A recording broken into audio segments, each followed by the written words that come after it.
इस welcome to Kamar educational dhaba. और आज का टॉपिक है आई love Mohammad.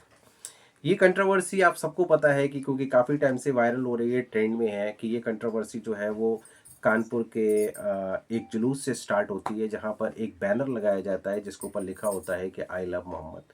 I love prophet इससे पहले भी लिखा जाता था और हमेशा हर झंडे के ऊपर ऑलमोस्ट लिखा जाता है, लेकिन क्योंकि वो उर्दू में लिखा जाता था इसलिए दूसरे समुदाय के लोगों को ये पता नहीं होता ये क्या लिखा हुआ है।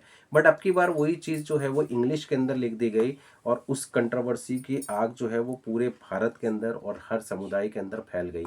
बट बेसिकली अगर आप इसके पीछे की बैकग्राउंड देखते हैं तो अगर मैं एक जुलूस उठा रहा हूँ और अपने प्रॉफिट का जुलूस उठा रहा हूँ और उसके ऊपर अगर मैं लिख देता हूँ कि आई लव मोहम्मद, तो उसके पीछे कंट्रोवर्सी का कोई भी लॉजिक ही नहीं बनता है।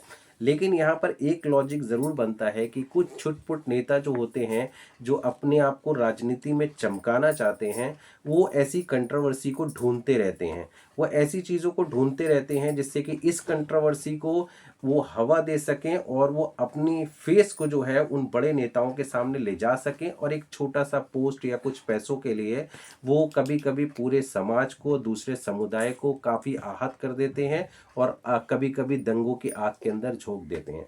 अगर सारे इंटेलेक्चुअल लोग दूसरे समुदाय के भी अब ये बात कह रहे हैं कि इस कंट्रोवर्सी का कोई लॉजिक नहीं है। अगर मैं प्रॉफिट का फॉलोवर हूँ, अगर मैं राम का फॉलोवर हूँ, अगर मैं कृष्ण का फॉलोवर हूँ, तो ऑफ कोर्स मैं बोलूँगा कि I love Krishna, I love Ram और आई लव प्रॉफिट।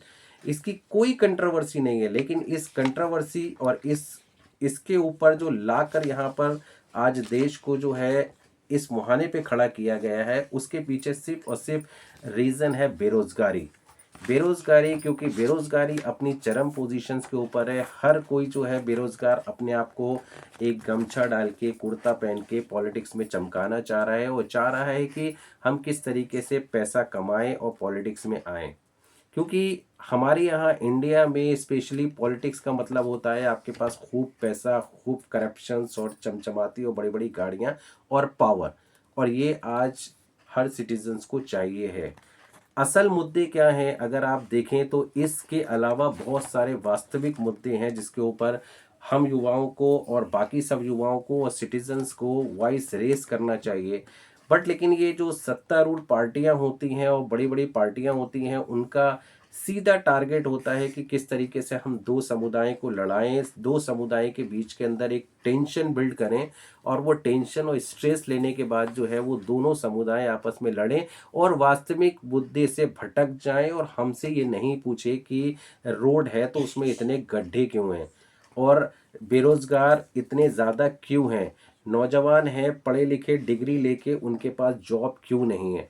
ऐसी बहुत से मुद्दे हैं, बहुत से प्रॉब्लम हैं। आज आप सबको पता है कि इंडिया में कितनी ज़्यादा इश्यूज़ हैं, बट लेकिन उन इश्यूज़ को सॉल्व करने के बजाय सारे पॉलिटिशियंस ये चाहते हैं कि दो समुदाय जाएं और आपस में लड़ें, टेंशन बिल्ट हो।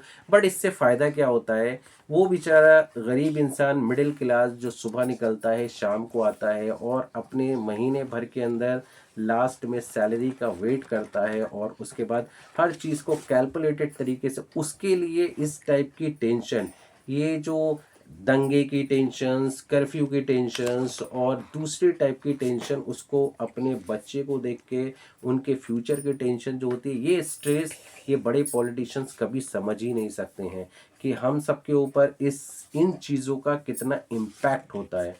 तो होप जनता जल्द से जल्द जागरूक होगी और अपने जो उनके मौलिक चीज़ें हैं उनके बारे में सरकार से पूछेगी कि कब तक हम ये 5 किलो चावल से खुश होते रहेंगे और छोटे से अनाज से खुश होते रहेंगे।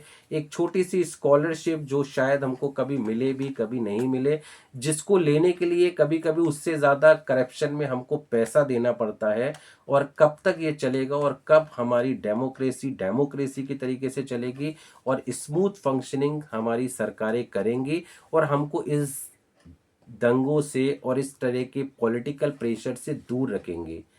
कंट्रोवर्सी कुछ नहीं है, आप अपने भगवान को रिस्पेक्ट दीजिए, मैं अपने को रिस्पेक्ट देता हूँ और हम सब जितने भी लोग हैं सब अपने अपने मानने वाले को रिस्पेक्ट दें। इतना ही है बस। जिस दिन ये प्रॉब्लम सॉल्व हो जाएगी, जनता जागरूक हो जाएगी, होप सो वो दिन जल्दी आए और हमको एक नया भारत देखने को मिलेगा। Thank you very much for watching this video.